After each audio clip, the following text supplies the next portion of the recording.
हाथ जोड़कर। ज्ञानतिमिरान्धस्य ज्ञानञ्जनशलाकया चक्षुरुन्मिलितमेन तस्मै श्रीगुरुवे नमः। श्रीचैतन्यमनोभीष्टं स्थापितं येन भूतले स्वयं रूपकदा मह्यं ददाति स्वपदान्तिकं वन्देऽहं श्रीगुरुः श्रीयुतपदकमलं श्रीगुरून् वैष्णवाचं श्रीरूपं साग्रजातं सगण रघुनाथान्वितं तं सजीवं साद्वैतं सावधूतं परिजनसहितं कृष्णचैतन्यदेवं श्रीराधा कृष्णपादान् सगण ललिता श्रीविशाखान्विताश्च नित्यानन्दं नमस्तुभ्यं प्रेमानंद प्रदायते कलुकल्मस्य नाशाय जानवीपतये नमः। नमो महावदन्याय कृष्णप्रियं प्रदायते कृष्णाय कृष्ण चैतन्य नामिने गौरवकर्म पंचतत्वात्मकं कृष्णं भक्तरूपस्वरूपकं भक्तावतारं भक्ताख्यं नमामि भक्तिशक्तिकम्। हे कृष्ण करुणा सिंधु दीनबंधु जगतपतये गोपेश गोपिका कांत राधा कांत नमस्ते। तप्त कांचन गौरांगे श्री राधे वृंदावनेश्वरी कृष्णानुसुते देवी प्रणमामि हरिप्रिये। वाञ्छाकल्पतरुवृक्ष कृपा सिन्धुभ्यो च पतितानां पावनेभ्यो वैष्णवेभ्यो नमो नमः। जय श्री कृष्ण चैतन्य प्रभु नित्यानंद श्री अद्वैत गदाधर श्रीवासादि श्री गौर भक्तवृंदा। हरे कृष्ण कृष्ण कृष्ण हरे हरे, हरे राम राम राम हरे हरे। इसमें आज हम लोग को पढ़ना है 18 नंबर श्लोक। एक मिनट।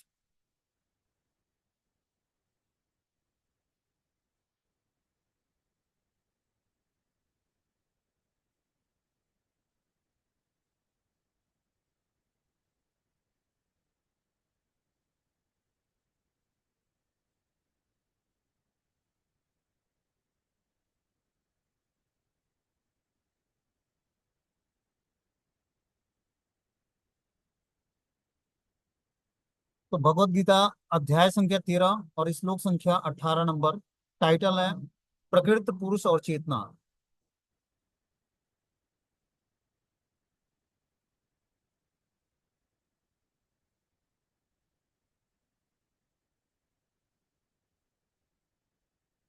बोलते हैं ज्योतिषामपि तज्ज्योति तमसम परम उच्यते ज्ञानम ज्ञेयम ज्ञानगम्यम हृदि सर्वस्य विष्ठितम।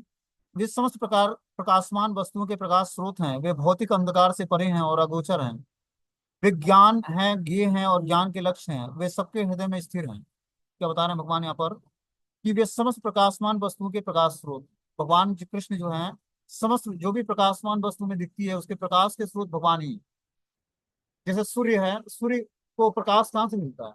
सूर्य को प्रकाश मिलता है भगवान की जो शरीर से निकला हुआ फ्लुएंस होता है, तेज होता है, ब्रह्म ज्योति, उसी से भगवान सूर्य प्रकाशित होता है, प्रकाश एक्सेप्ट करता है और प्रकाशित करता है। चंद्रमा को प्रकाश कहाँ से मिलता है? भगवान के शरीर से जो निकला हुआ तेज है उसी को चंद्रमा एक्सेप्ट करता है, ब्रह्म ज्योति को, और उसी से शीतलता और प्रकाश फैलाता है। वही बता रहे हैं यहाँ पर कि समस्त प्रकाश मान वस्तुओं में प्रकाश स्रोत भगवान कृष्ण ही है। उन्हीं से प्रकाश आता है, उसी को स्वीकार करके और आगे सूर्य और चंद्रमा जो है हमें उजाला और शीतलता फैलाते हैं और प्रकाश देते हैं। वे भौतिक अंधकार से परे हैं और अगोचर हैं। भगवान जो है भौतिक अंधकार से परे हैं। भौतिक अंधकार मतलब जो भौतिक संसार में है।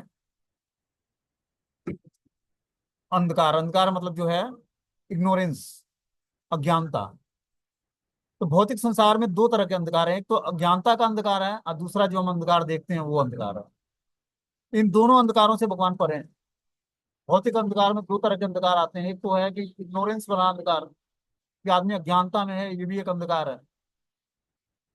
जब हम गुरु की शरण ग्रहण करते हैं तो गुरु क्या करते हैं? अज्ञान तिमिरांधस्य ज्ञानंजन शलाकया चक्षुरुन्मीलितं तस्मै श्री गुरुवे।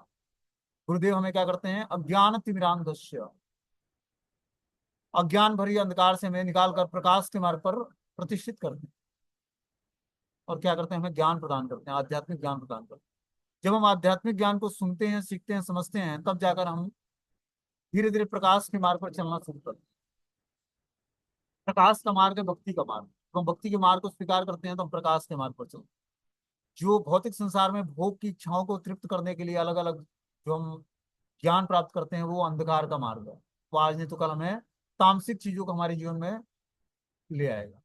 इसलिए हमें आध्यात्मिक ज्ञान को सीखना है, सुनना है, समझना है। तब जाकर हम धीरे धीरे अपनी अज्ञानता से ऊपर उठ पाएंगे। बोलते हैं यहाँ पर कि वे ज्ञान है, ये हैं और ज्ञान के लक्ष्य हैं। वे सबके हृदय में स्थित हैं।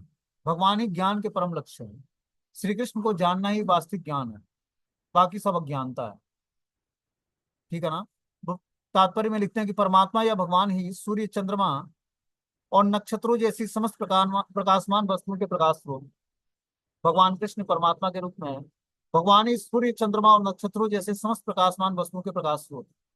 चंद्रमा, सूर्य और नक्षत्रों में जो भी प्रकाश हम देखते हैं वो परमात्मा के ही द्वारा प्रकाशित होता है।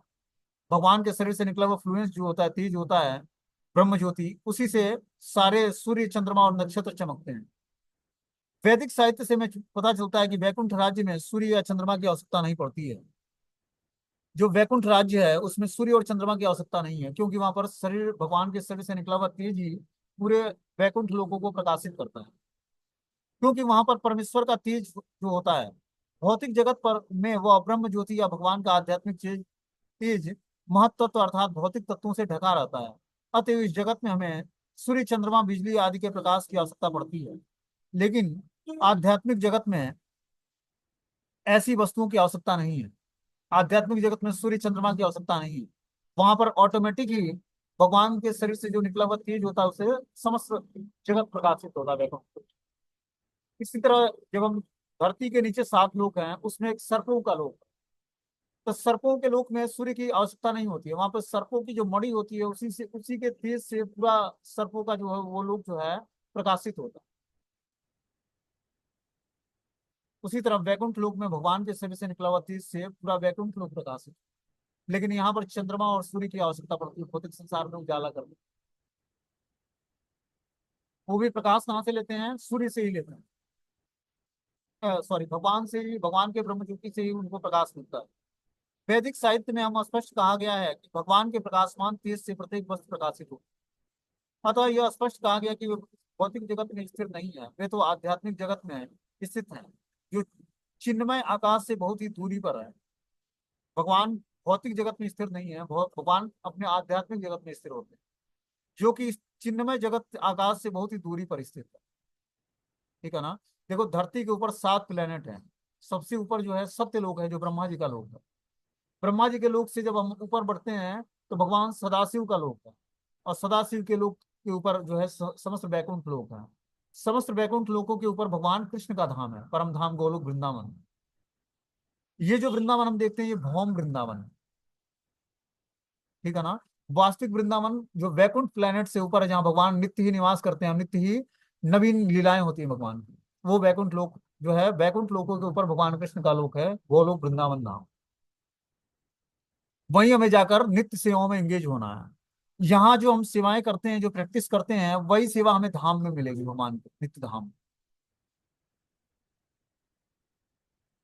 बता रहे हैं इसकी भी पुष्टि वैदिक साहित्य से होती है। आदित्य वर्णम तमसम परस्तात्, वे सूर्य की भांति अत्यंत तेजोमय है, लेकिन इस भौतिक जगत के अंधकार से बहुत ही दूर है।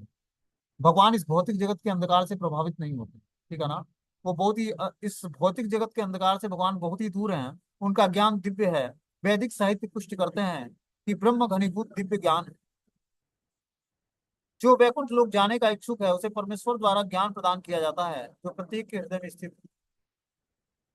जो भगवान के धाम जाने की तैयारी करता है तो हृदय में बैठे परमात्मा उसको इंडिकेशन देते हैं।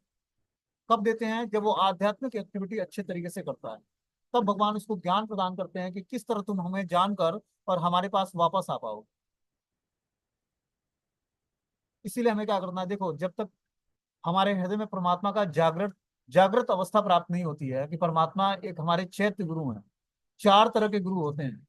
पहला होता है पथ प्रदर्शक गुरु, दूसरा है चैत्य गुरु, तीसरा है शिक्षा गुरु, और चौथा है दीक्षा गुरु। चारों में सबसे इंपॉर्टेंट रोल है शिक्षा गुरु का, उसके बाद दीक्षा गुरु का, उसके बाद चैत्य गुरु का, और मार्गदर्शक गुरु का। मार्गदर्शक गुरु शुरुआत में हमें मार्ग दिखा दिया कि चलो भाई, आप माला करो, मंदिर आया करो, भगवान का प्रसाद खाया करो। उसने एक वे बता दिया हमें। हमें शिक्षा गुरु से मिला दिया, फिर शिक्षा गुरु के माध्यम से हम दीक्षा गुरु के पास पहुंचे। तो एक वे है ये। और शिक्षा और गुरु और दीक्षा गुरु के माध्यम से हम धीरे धीरे अपने हृदय में चैत्य गुरु को जागृत कर, क्योंकि ना तो शिक्षा गुरु हमें हमारे साथ हमेशा बने रहेंगे, ना ही दीक्षा गुरु हमारे साथ हमेशा बने रहेंगे। वो अपने नित्य धाम में जाकर भगवान की सेवा में ये होंगे आदमी के। तो उससे पहले हमें क्या करना? अपने हृदय में एक चैत्य गुरु को जागृत करते हैं, जो परमात्मा है। जैसे एक जो संन्यास आश्रम में मुनि होते हैं, वो किसके भरोसे? उनके पास तो कोई गुरु नहीं होते हैं। लेकिन उनके हृदय में बैठे परमात्मा ही उनके गुरु हैं, और वही वास्तविक गुरु हैं। हो सकता है कि इस भौतिक संसार में हमें दीक्षा गुरु और शिक्षा गुरु जो है ज्ञान के रास्ते से भटका दें। क्या ऐसे आप देखते हो बहुत सारे ऐसे गुरु हैं जो क्या करते हैं, अपने शिष्यों को सही रास्ते से हटा देते हैं, बस धन धन के लिए या कुछ प्रसिद्धि के लिए शिष्य बनाते हैं, कि धन मिलता रहे, हमारा भी मठ मंदिर चलता रहे, और गुरु भी प्रसन्न रहे और शिष्य भी प्रसन्न रहे। अब वैसे ही शिष्य भी होते हैं, गुरु जी को धन देते रहते हैं, गुरु जी जो है अच्छी अच्छी बातें सुनाते रहते हैं, शिष्य भी प्रसन्न रहते हैं। लेकिन परंपरागत ज्ञान में ऐसा नहीं है। जो गुरु शिष्य से परंपरा से जो ज्ञान आ रहा है, जो शास्त्रों के माध्यम से जो ज्ञान बता रहा है, प्रामाणिक शास्त्रों के साथ भगवत गीता भागवतम से, उसमें ये ऐसे गुरु नहीं मिलेंगे। इसीलिए प्रामाणिकता आवश्यक है, तब हम अपने पथ से भ्रष्ट नहीं हैं। और हम आध्यात्मिक जीवन के साथ साथ हमारा भौतिक जीवन भी बहुत ही संतुलित चलेगा, बहुत ही सेटिस्फाई होकर हम जीवन जिएंगे।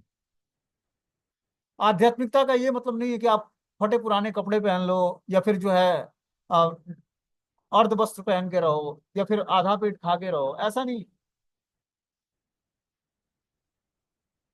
आध्यात्मिकता का मतलब है कि 100% सेटिस्फाई रहना, अपने भौतिक जीवन से भी और भगवान की भक्ति से भी।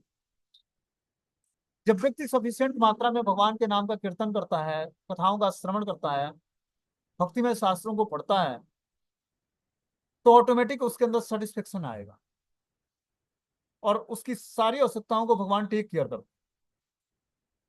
देखो, इस भौतिक संसार में हम माता पिता की शरण ग्रहण करते हैं, वो हमें जन्म देते हैं, हमारी परवरिश करते हैं, ठीक है ना।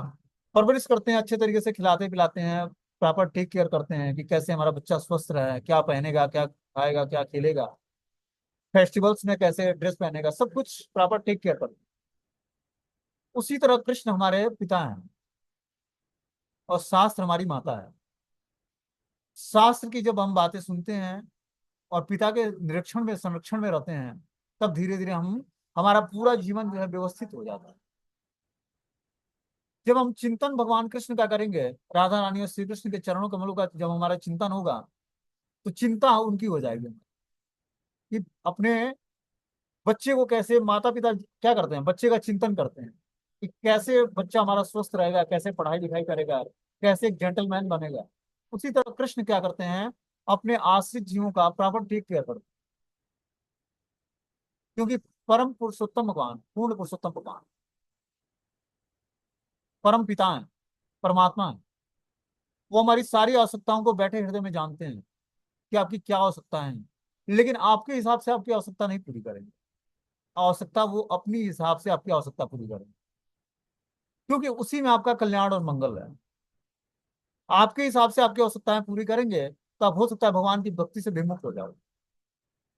लेकिन जब भगवान कृष्ण अपने हिसाब से आपकी आवश्यकता पूरी करेंगे, तब आप 100% सेटिस्फाई रहोगे, क्योंकि वो जानते हैं आपका भूत भविष्य वर्तमान। भगवान त्रिकालदर्शी, भगवान सब कुछ पता है उनको, कि इस जीवात्मा का भूत क्या रहा है, वर्तमान क्या है और भविष्य क्या है। भविष्य को सुधार देते हैं, वर्तमान को सुधार देते हैं, और भूत के सारे रिएक्शंस को नष्ट कर देते हैं भगवान। ये है कृष्ण भक्ति का प्रभाव। एक बार जब हम राधा रानी और कृष्ण के चरण कमलों का शरण ग्रहण कर लेते हैं, फिर हमें अपनी चिंताओं से मुक्त हो जाना है, क्योंकि भगवान हमारे परम पिता हैं।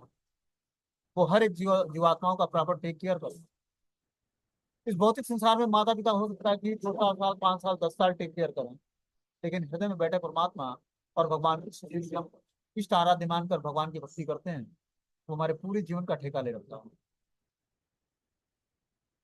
यहाँ तक कि जो भजन नहीं भी करता उसका भी विष्णु पालन करते हैं। तो जो भजन करता है उसको तो भगवान अपने गोद में उठा लेते हैं। तो हमें चिंता नहीं करती, हमें क्या करना है, उनके नाम का प्रीतिपूर्वक भजन करना है। भजन से सब कुछ प्राप्त हो जाएगा, बस आपको क्या करना है, नाम जप करना है। नाम ही हमें सब कुछ, भगवान का नाम ही रूप गुण लीला धाम सब कुछ हमारे हृदय में प्रकट कर देगा। और मैं बताऊंगा आपका कृष्ण का और जो कोई अपराध पूर्वक नाम लेता है, तो उसकी सारी भौतिक इच्छाएं पूरी हो जाएंगी। अशुद्ध नाम ले लिया तो फिर बात ही क्या है। अपराध पूर्ण नाम लेने पर उसकी सारी भौतिक इच्छाएं पूर्ण हो जाएंगी। नामाभास की स्थिति में उसको वैकुंठ प्राप्त हो जाएगा, जैसे अजामिल था। श्रीमद् भागवतम में अजामिल की कथा आती है। पूरे जीवन भर पाप कर्म किया, अंत काल में उसने अपने पुत्र नारायण को बुलाया, ये नारायण हमारी रक्षा करो, क्योंकि अपने छोटे पुत्र से बहुत ही प्रेम करता था।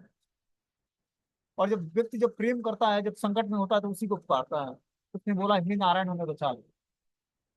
तो उसने नामाभास की स्थिति में नारायण का नाम लिया, अपने पुत्र को इंगित करके नारायण का नाम लिया, क्योंकि उसका नाम भी नारायण था, पुत्र का।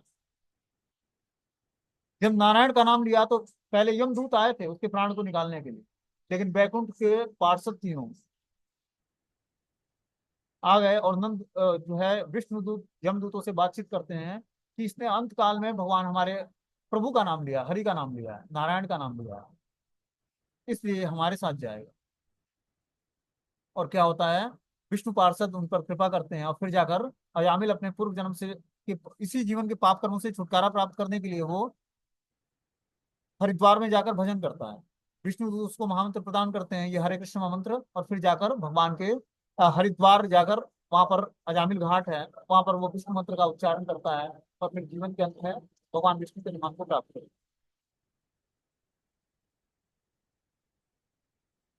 बता रहे हैं कि इस भौतिक जगत के अंधकार से बहुत ही दूर है, सूर्य की भांति अत्यंत तेजोमय है भगवान, और इस भौतिक जगत के अंधकार से बहुत ही दूर है। उनका ज्ञान दिव्य है, वैदिक साहित्य पुष्टि करते हैं कि ब्रह्म घनीभूत दिव्य ज्ञान है, जो वैकुंठ लोक जाने का इच्छुक है उसे परमेश्वर द्वारा ज्ञान प्रदान किया जाता है, तो प्रत्येक के हृदय में स्थित।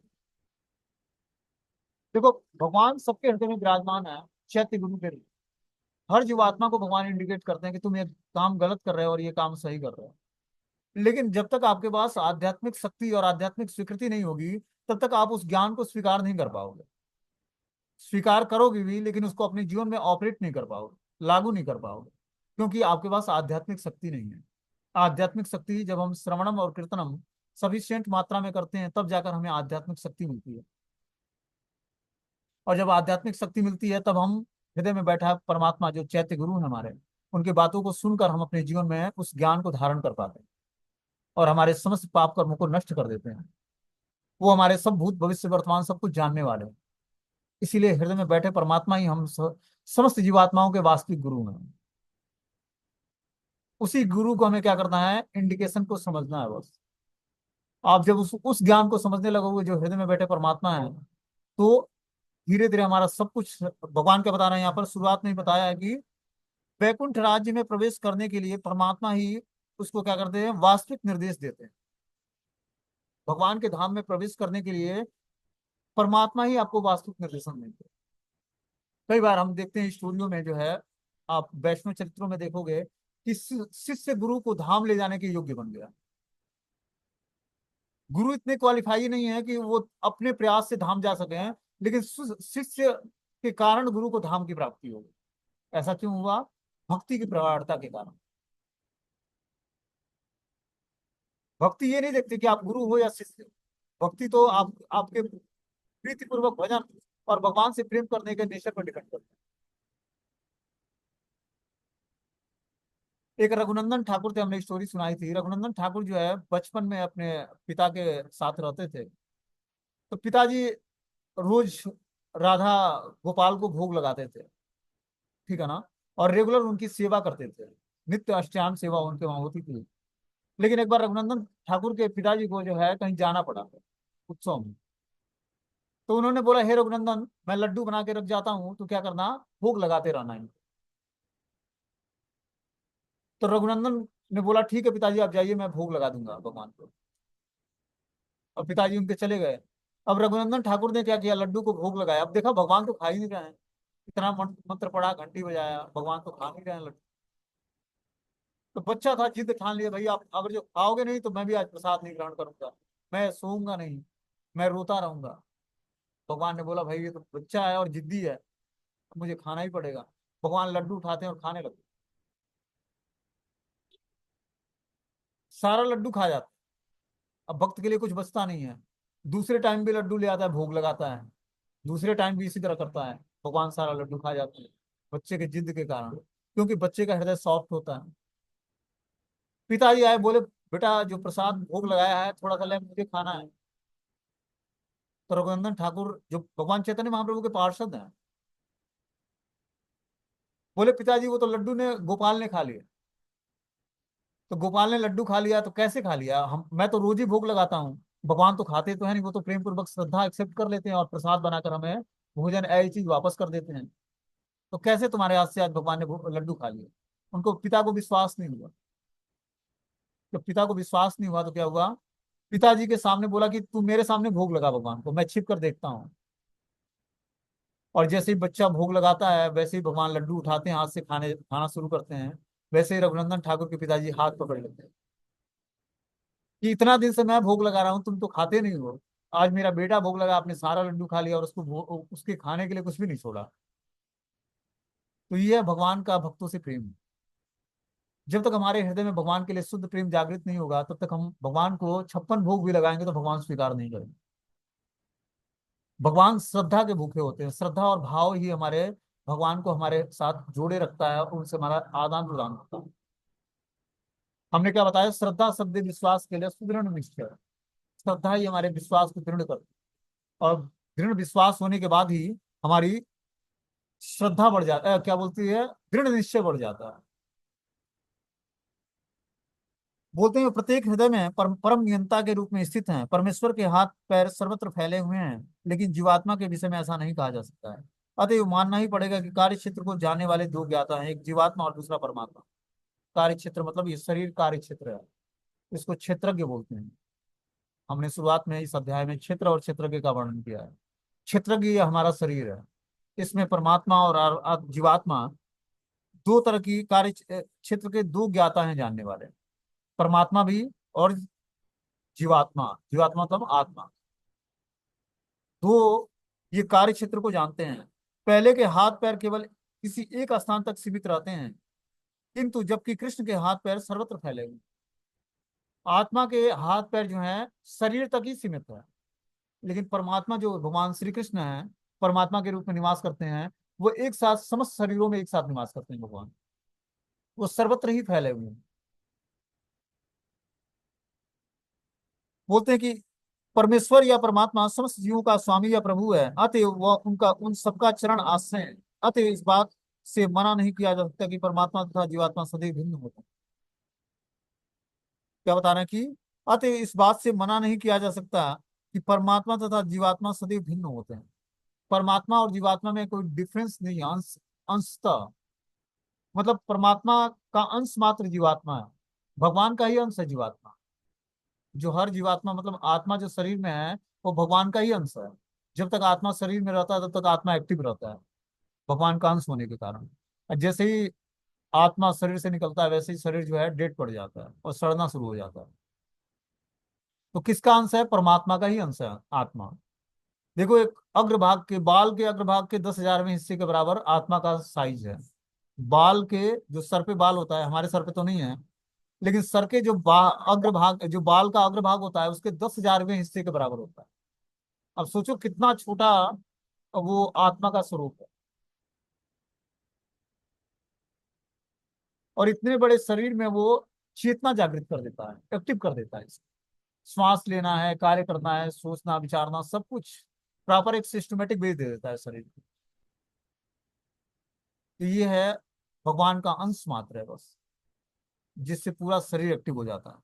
आगे बता रहे हैं कि इत क्षेत्र तथा ज्ञानम ज्ञेयम चोक्तम समासतम मद भक्ता यद विज्ञायम मद भावो व्याप्योपपद्यते। इस प्रकार मैंने कर्म क्षेत्र ज्ञान और ज्ञेय का संक्षेप में वर्णन किया है। इसे केवल मेरे भक्त ही पूरी तरह समझ पाते हैं और इस तरह मेरे स्वभाव को प्राप्त कर लेते हैं। क्या बता रहे हैं कि इस प्रकार मैंने कर्म क्षेत्र ज्ञान ज्ञेय का संक्षेप में वर्णन किया है। इसे केवल मेरे भक्त ही पूरी तरह से जान पाते हैं। जो भक्ति करेगा वही इस कर्म क्षेत्र मतलब शरीर को जान पाएगा, ज्ञान को जान पाएगा और ज्ञेय को जान पाएगा। और इस तरह मेरे स्वभाव को प्राप्त करते हैं। जब व्यक्ति भगवान के बारे में जान जाता है तभी उनके स्वभाव को प्राप्त कर पाता है। ठीक है ना? और जानेगा कैसे? जब वो भगवान की भक्ति करेगा तभी भगवान को जान पाएगा और तभी भगवान के स्वभाव से वाकिफ हो पाएगा और उसको स्वीकार कर पाएगा। बोलते हैं भगवान ने शरीर ज्ञान और ज्ञेय का संक्षेप में वर्णन किया है। शरीर क्या है, ज्ञान क्या है और ज्ञेय क्या है, इसका संक्षेप में वर्णन किया है।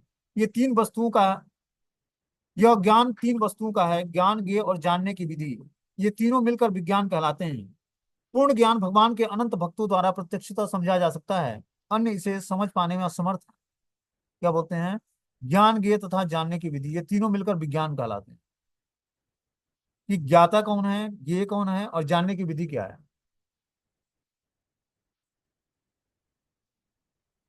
ये पूर्ण ज्ञान जो है विज्ञान कहलाता है जब हम ज्ञाता, ज्ञेय और जानने की विधि जान जाते हैं। ठीक है ना? जैसे हमने बताया संबंध, अविधेय और प्रयोजन।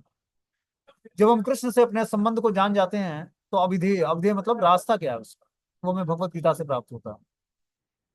और प्रयोजन क्या है?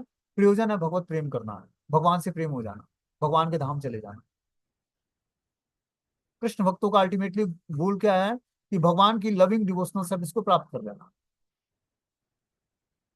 उसका वास्तविक उद्देश्य धाम जाना नहीं है। वास्तविक उद्देश्य भगवान, आप हमें स्वर्ग में रखो या नरक में रखो या अपने धाम बुला लो, हमें क्या चाहिए आपसे? आपकी प्रेममय सेवा हमें हमेशा निरंतर मिलती रहे।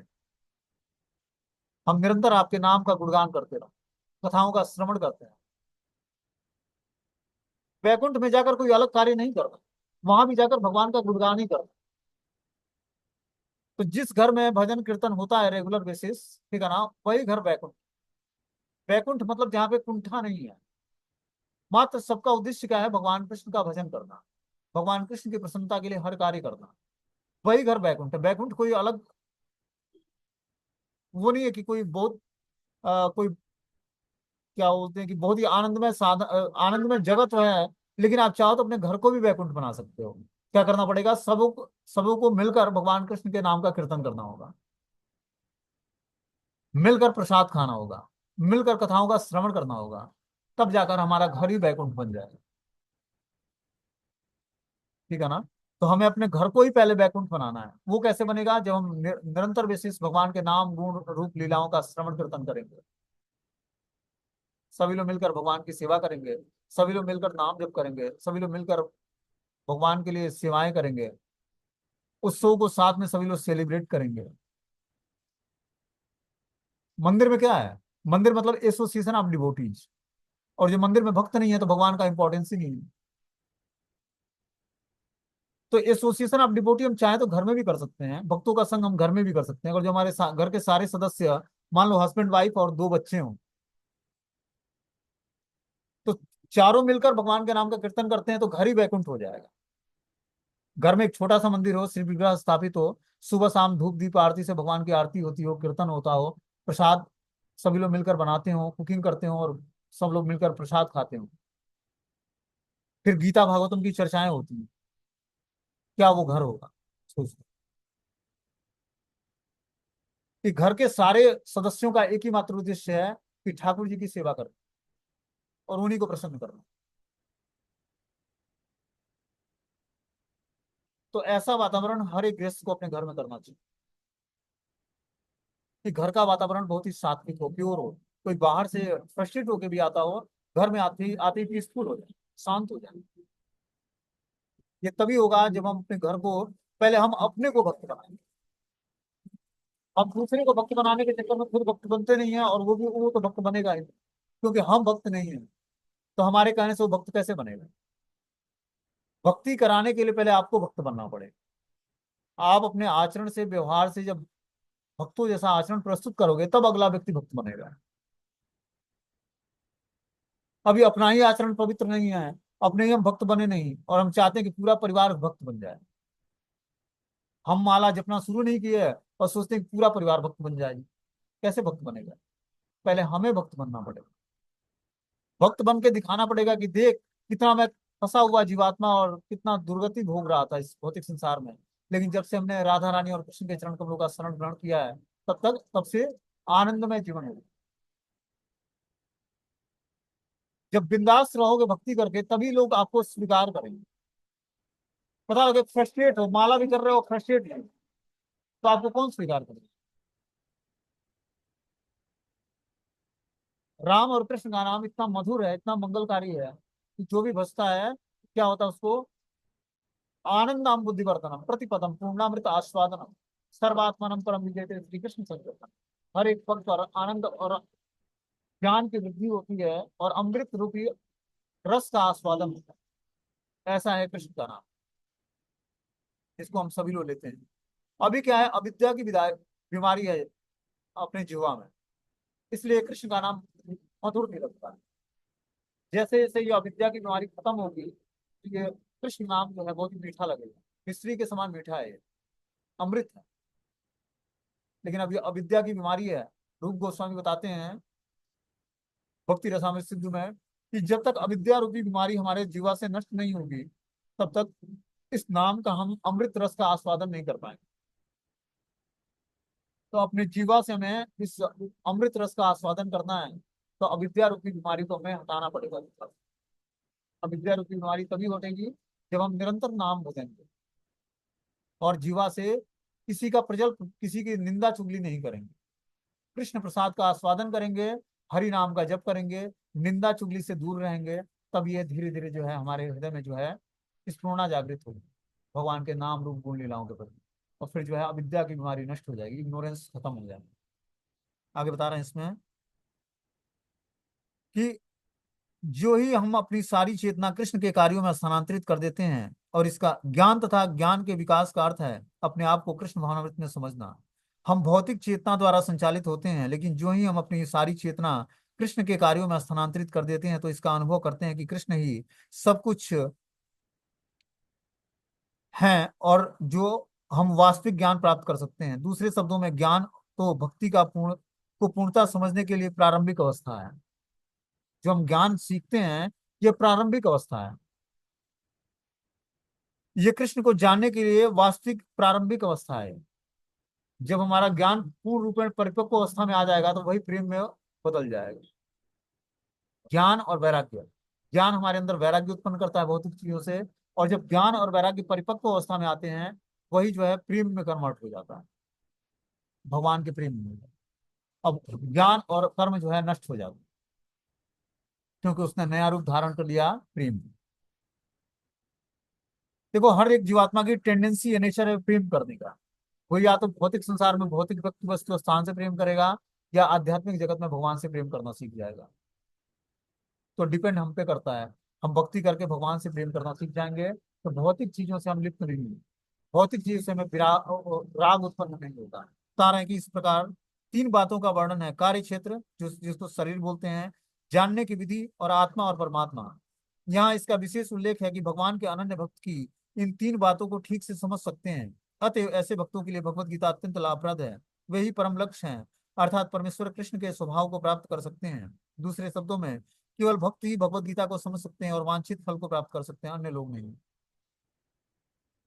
तो जब हम तीन बातों को जान जाते हैं कि कार्य क्षेत्र मतलब शरीर क्या है, शरीर को जानने की विधि क्या है, और आत्मा और परमात्मा क्या है, तब हम वास्तविक ज्ञान प्राप्त कर पाते हैं। भक्तों के लिए भगवत गीता अत्यंत लाभप्रद है, क्योंकि भगवत गीता के माध्यम से ही हम इस तीन वस्तुओं का ज्ञान प्राप्त करते हैं कि कार्य क्षेत्र क्या है, कार्य क्षेत्र को जानने की विधि क्या है, और आत्मा क्या है, और परमात्मा क्या है।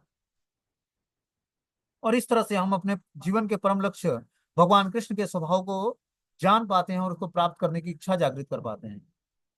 और ये तभी संभव है जब हम भगवत गीता को अच्छे तरीके से समझेंगे। हमने क्या बताया, भगवत गीता का ज्ञान जो है एक दिन के लिए नहीं है।